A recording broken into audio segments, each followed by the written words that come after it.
My name is Elise Hart. I'm 42 years old, and I've spent my entire adult life learning how to walk through rooms without needing permission.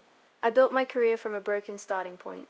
No rich parents, no golden degree, just grit. I worked my way up from assistant to head of strategy at a billion-dollar consulting firm. But nothing I ever faced in business prepared me for the betrayal that would come from my own husband just hours before the most important meeting of my life.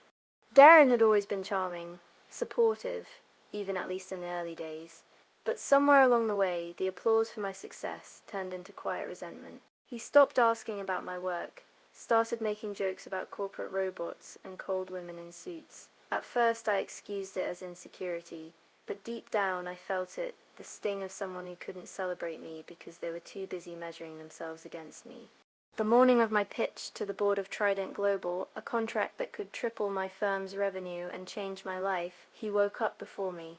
That alone should have tipped me off. Darren doesn't do mornings. But there he was, smiling, holding out a mug of coffee with extra cream. "For my queen," he said, voice sugary. I took it with a smile. I even thanked him. But something in my chest pulled tight. Instinct. A quiet internal alarm that had saved me more times than I can count. I walked into the kitchen to grab my bag and noticed something odd. 2 matching mugs were drying by the sink, identical to the one in my hand. I stood there a moment unmoving. The man who never made me coffee had gone out of his way to use my favorite cup, while a perfect copy sat drying, still faintly warm. It didn't add up. He'd always been careless with dishes. Why 2 matching mugs now? I didn't panic, I didn't accuse. I just moved, with one silent motion. I swapped the mugs, put mine back on the tray, and poured his into a new travel cup. If he'd done nothing wrong, then fine. No harm done. But if he had, then this was going to be a very different kind of morning. I kissed him goodbye like nothing was wrong and drove to my meeting in silence. 20 minutes into the pitch. My phone buzzed on silent. I glanced down discreetly. A single message from Darren. "I feel sick, like really sick. Are you okay?" That's when I knew. He wasn't checking on me, he was checking if it worked. I didn't reply to Darren's message. I kept speaking, eyes steady on the boardroom, walking the executives through a strategy I'd perfected over 6 months. My voice never trembled, my pacing never broke, but inside my blood turned cold. That text confirmed everything I feared. He hadn't just doubted me, he tried to take me down, quietly, carefully, and with a smile on his face. He had poisoned the coffee. Not lethally, I don't believe he would go that far, but enough to sabotage, enough to trigger nausea or dizziness. He didn't want to destroy me, he wanted to unravel me just enough for the biggest day of my career to collapse around me. It was the kind of betrayal that isn't loud or violent, it's strategic, and that's what made it so much colder. After the meeting, which ended in a standing ovation and a handshake worth 7 figures, I stepped outside and finally returned his call. He picked up instantly, voice shaky. "Elise, are you okay?" I paused for a moment. Then I said calmly I swapped the mugs. "Darren." The line went dead silent. No excuses. No denial, just breathlessness on the other end of the line. That silence told me everything I needed to know. He eventually stammered something about a mistake, a mix-up, a weird idea that went too far. He tried to spin it as a joke. I didn't think it would actually do anything, it was just... I don't know, I panicked, okay? "You've been so far ahead lately, so untouchable." His voice cracked. I didn't raise mine. I simply said, "You saw me shining and chose to dim the light instead of protecting it." I didn't go home that night. I didn't scream. I didn't post about it. I didn't tell a soul. I booked a hotel, sat in silence, and watched the replay of my pitch on my tablet. It was flawless, and yet the only thing I could think about was the man waiting in my kitchen that morning, with a warm smile and a cold plan. He had underestimated me. That was his real mistake. He thought I'd drink the coffee and doubt myself, but what he didn't realize was that I already had doubts. Just not about me. I had doubts about him. And that morning, I stopped pretending. The next morning, I opened a new folder on my laptop and labeled it Personal Clarity. I wasn't sure yet what I would do, but I knew I had to start recording the facts. Not for revenge, not for drama, but for protection, because men like Darren don't just sabotage once. They test limits in silence until you start questioning your own reality, and I was done questioning mine. I printed the receipt for the herbal tincture he'd purchased buried under groceries on our shared credit card, a high-concentration digestive bitter known to cause cramping, diarrhea, and nausea in high doses. It wasn't some supplement. It was a silent, targeted sabotage. Then I added a screenshot of his "Are you okay?" message. Then the voicemail from the night before where his guilt leaked through every nervous word. I labeled each file by timestamp. I wasn't building a case, I was building a shield. I also scheduled a private meeting with a lawyer, not to file anything yet, but to understand my options. She listened with calm, professional disbelief. "This is quiet domestic interference," she said. "And it's more common than people think, especially when women in power start rising beyond the emotional maturity of their partner." Her words hit me like a diagnosis I'd been avoiding. I wasn't crazy, I was being targeted by the man who used to call me his miracle. When I returned to our home a few days later, Darren looked like a ghost. His eyes were red. The energy that used to fill a room was gone. He was trying to act normal, making small talk, folding laundry, asking if I needed tea. I let him pretend nothing had changed, but I watched everything. I observed the guilt in his silence, and I said nothing, not because I forgave him, but because silence gave me space to strategize. He kept waiting for the fight, for the breakdown, for the moment I'd collapse into tears, and ask him why. But that moment never came. I wasn't asking anymore. I was watching, calculating, making decisions. Because once you realize someone would rather poison your future than support your success, the only thing left to do is quietly exit the game they thought they were winning. He thought I'd crumble. He thought I'd forgive. What he didn't realize was that I wasn't looking for repair. I was collecting clarity, and when I have clarity, I don't raise my voice. I raise my standards. Over the next few weeks, I played my part. I came home at reasonable hours. I left notes on the fridge. I even let him cook again, watched carefully every time he did. He had no idea I was recording the dates, the interactions, the moments he contradicted himself without realizing. The house became a performance stage, and I sat front row, emotionless, while he tried to rewrite our script as if nothing had ever happened. He started acting overly attentive, made dinners I never asked for, bought flowers that didn't match my preferences. Once he even suggested we renew our energy with a weekend getaway. I smiled and told him I'd think about it, but I already knew he was trying to rebuild an illusion I had already burned down in silence. He was scrambling, sensing the shift in the air, even if he didn't know how much I already knew. What he didn't realize was that my silence was not surrender. It was structure. I wasn't avoiding conflict.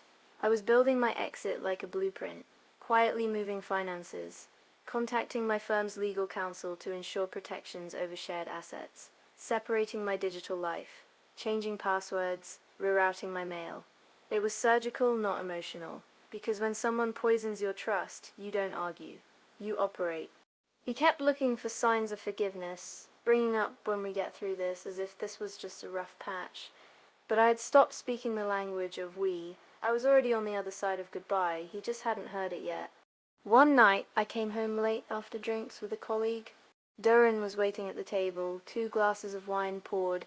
He looked at me like he used to when we first met. "Can we talk, Elise?" I sat, I listened. He said he was sorry, that he'd felt like he was losing me, and that he didn't know how to handle it, that it was just a moment of weakness, that he loved me. I stared at him as he spoke, and in my mind I thought, you don't love me, you loved a version of me that didn't outgrow you. And when that version disappeared, you chose sabotage over support, but instead of saying that, I simply nodded. "Thank you for being honest," I said, and then I went upstairs, packed a small overnight bag, and slept at a friend's. That was the last time I ever slept under the same roof as Darren. I filed the divorce papers the following Monday. My lawyer sent them directly to his workplace, addressed discreetly but undeniably.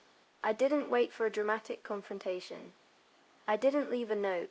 I didn't call. I simply acted with precision, with proof, and with every quiet piece of evidence I had collected. By the time the papers hit his desk, I was already moved out, already protected, already gone. He called me 3 times that day. I let each call ring. The fourth time, he left a voicemail, his voice shaking, somewhere between anger and disbelief. "Elise, what are you doing? Why would you blindside me like this? We can fix this. Just talk to me." I replayed it once. Not out of doubt, but for confirmation. Even now, he still believed this was something we could talk through, that words could fix what his actions had already destroyed. Friends started reaching out. He had told them I just walked out without warning, that I was cold, detached, unreasonable. I didn't correct them. I didn't plead my case. I simply said, I made a choice to protect myself. That's all they need to know. And quietly, without fanfare, the people who mattered began to see the truth. Some offered apologies, some fell silent. Either way, I was unmoved. My healing didn't need a cheering section. The settlement came fast. Darren didn't contest it, not after my lawyer presented him with the full file, the screenshots, the receipts, the toxic substance and its side effects, his panicked messages during my meeting, the timeline of events, all of it. It wasn't just legal, it was surgical. It was truth, documented and undeniable. He signed the documents without even asking for conditions.